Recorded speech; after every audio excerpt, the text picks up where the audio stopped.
Hey everybody, welcome back to Submarine History. I am your host Steve, and I'm pleased to report today that I am at the HL Hunley project in Charleston, South Carolina, and I'm here with Kellen Butler, who's the President and Executive Director of the Friends of the Hunley. She was gracious enough to take some time out of her busy schedule to have a sit down so I could ask her a few questions about the Hunley and exactly what they do down here. So, Kellen, thank you very much. Absolutely, thank you for being here. Okay, so I have a couple questions. Okay. Let's just get right into it. Okay. So tell me about the Friends of the Hunley. So Friends of the Hunley is the nonprofit agency that basically, the easiest way to say it is we do all the non-science stuff. Okay. That's how you would boil it down. Originally, when the project started, the Friends of the Hunley was in charge of the entire project.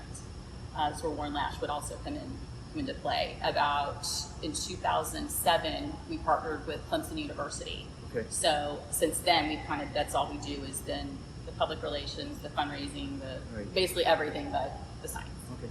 So was the Friends of the Hunley an outcome of the discovery of the Hunley, or had it been an organization? That's a great question. I've never been asked that question. That's a great question. Yes. So when the Hunley was discovered in 1995. They did a state Hunley commission. Yeah. That's the state agency. Right.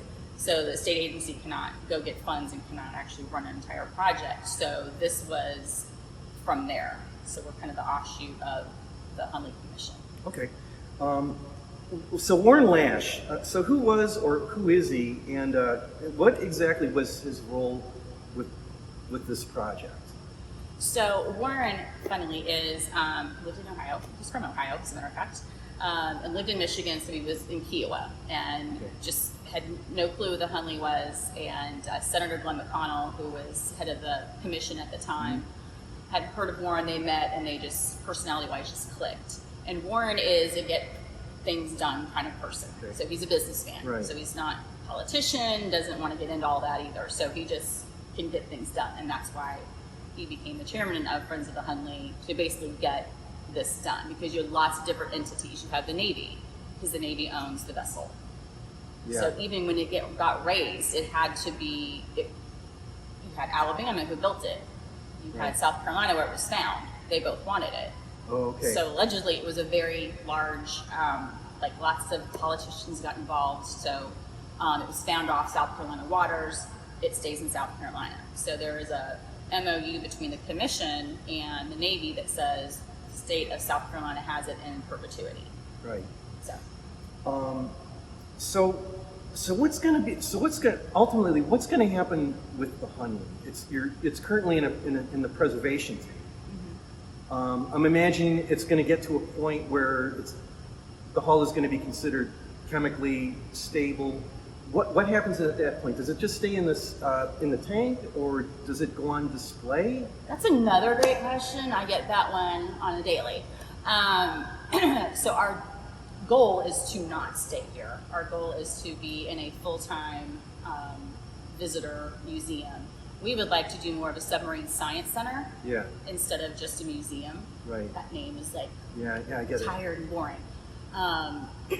We are in the old Navy base, so there's a lot of submarine history just in South Carolina. It's just in Charleston specifically. Right. So we would like to have that kind of a atmosphere and that kind of place for people to come visit. This is a temporary facility. We're looking at this. This is a temporary facility for us. The submarine is stable is a strong word. It will never be stable. Right. It will always have to be somehow environmentally controlled. Right now it's sitting in basically Drano, sodium hydroxide, and it will stay that way until, our goal is if there's a museum here, we want to work backwards, because we want the final drying and that to happen at the museum.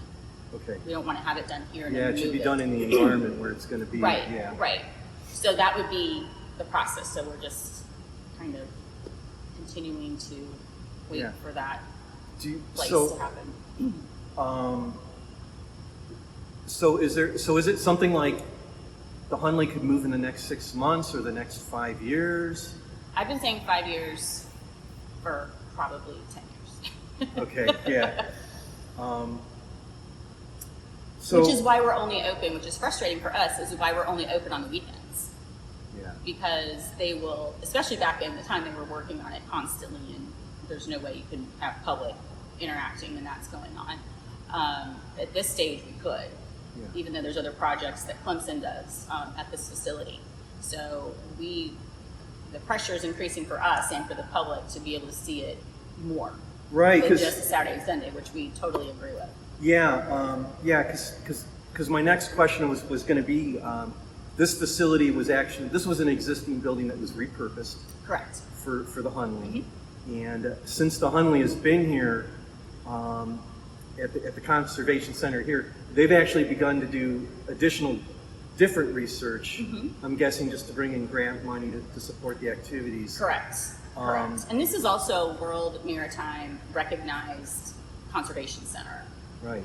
So, this has life if they want it to after the Hunley leaves. Right, which is we would hope good. so. Yeah. So that was always that was always what we thought.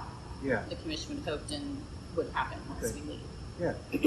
So the last question I had, and I don't even know if you're going to be able to answer it, but so in Newport News, you have the USS Monitor Museum, the ironclad, and they're doing a lot of the same things you're doing. They're bringing the Dahlgren guns, they're bringing pieces of the hull up, they're putting them in the water baths to clean and stabilize them. And I'm just kind of curious, and because you're on the Friends of the Hunley side, maybe you don't know, but do you have interaction with their museum and talking about? They're welcome.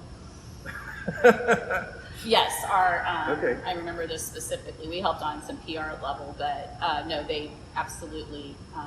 Paul Mardikian, who was our lead conservator back at the time, there was direct.